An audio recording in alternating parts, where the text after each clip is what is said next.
Bismillahirrahmanirrahim. Assalamualaikum warahmatullahi wabarakatuh. Selamat datang ke episod khas macam-macam Lego, iaitu pengenalan kepada robot design.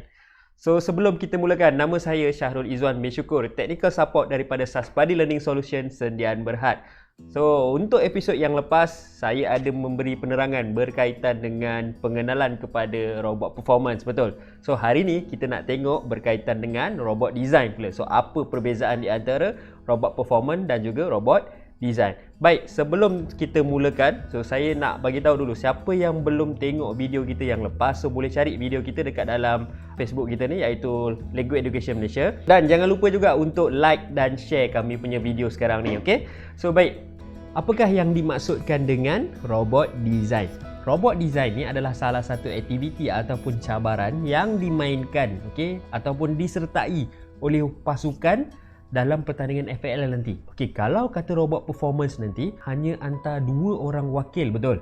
Tetapi untuk robot design ini, kesemua ahli pasukan perlu mengambil bahagian, di mana mereka akan dipanggil untuk masuk ke dalam sebuah bilik untuk melakukan penjurian berkaitan dengan robot design ini. Sebagai contoh, kalau kata dalam ahli pasukan ada 10 orang, bermaksud dekat sini 10 orang kesemuanya akan masuk dalam satu bilik dan kita akan buat pencurian berkaitan dengan robot design ini.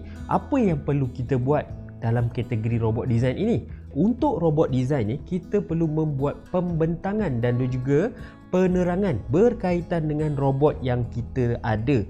Yang mana kita sebelum ni ada menggunakan robot di dalam robot performance, betul? Kita boleh gunakan robot yang sama dan kita boleh sekadar bentangkan berkaitan dengan design robot kita, teknik yang kita gunakan, strategi dan juga programming kita.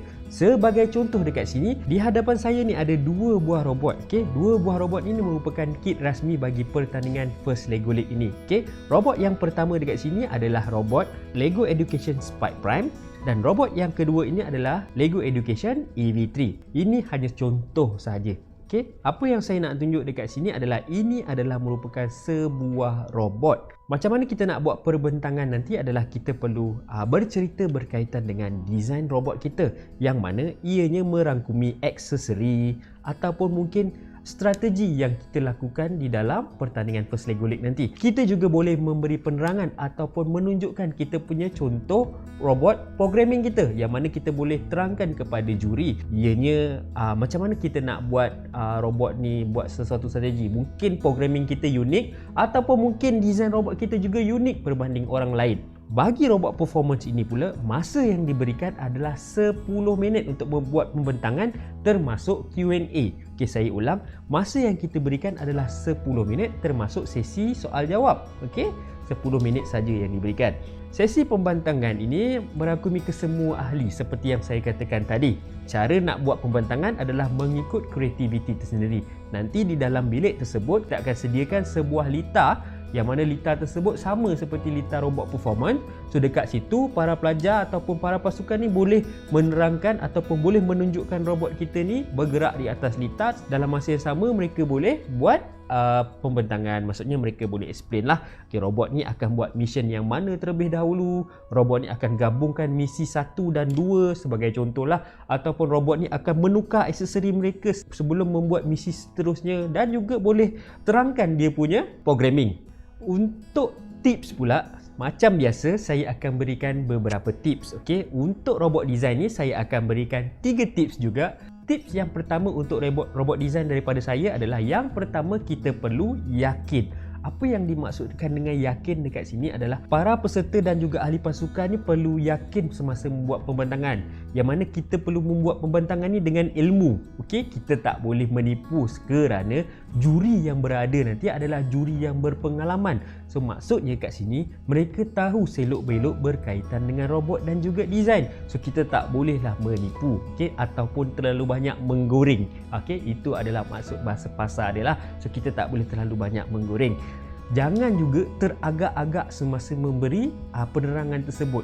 Okay, kita perlu explain dengan yakin, maksudnya kita perlu tunjukkan kepada juri yang kita ni ada ilmu tentang kita punya design dan kita ada ilmu tentang kita punya programming. Okay, kita yakinkan dengan mereka yang kita ni memang benar-benar tahu dan kita bekerja dalam kumpulan, maksudnya kita tahu semua benda ni. Tips yang kedua adalah ambil bahagian. Okey, maksud ambil bahagian dekat sini adalah macam yang saya katakan tadi, di dalam robot design ni nanti kesemua ahli pasukan akan berada di dalam satu bilik. So sebaiknya kesemua ahli pasukan perlu ambil bahagian dalam sesi pembantangan tersebut. Ini kerana ia boleh membuatkan hakim berasa yakin dan kagum dengan kebolehan pasukan tersebut. Dan ini juga boleh mengelakkan daripada hakim menganggap ada ahli pasukan kita yang merupakan sleeping partner, yang mana mereka hanya menumpang sahaja dan mereka tidak ambil tahu pun tentang robot design ini. Sebab tu kalau boleh, jika ada 10 orang dalam ahli pasukan, beri peluang daripada mereka semua ni bercakap sedikit demi sedikit. Okay, maksudnya sekiranya hakim bertanya soalan, jadinya kesemua daripada mereka ni boleh menjawab soalan tersebut. So jadinya hakim akan yakin yang mana betul mereka ni semua boleh bercakap dan semua ni mereka ni tahu tentang robot design dan tahu apa yang mereka nak terangkan. Macam yang saya katakan sebelum ni dekat robot performance, so kita ada 18 mission. So jadi bahagikanlah sedikit kepada kawan-kawan yang lain ataupun ahli pasukan yang lain untuk menerangkan kesemuanya. Memang betul, setiap pasukan akan ada seorang yang pakar, tetapi kalau boleh biar semuanya ambil tahu juga tentang robot design ni. So jadi apabila hakim bertanya, tidaklah kita teragak-agak untuk menjawab soalan tersebut, kerana hakim akan bertanya soalan secara rawak kepada siapa yang mereka nak tanya. Okay, mereka tak akan tanya kepada seorang sahaja.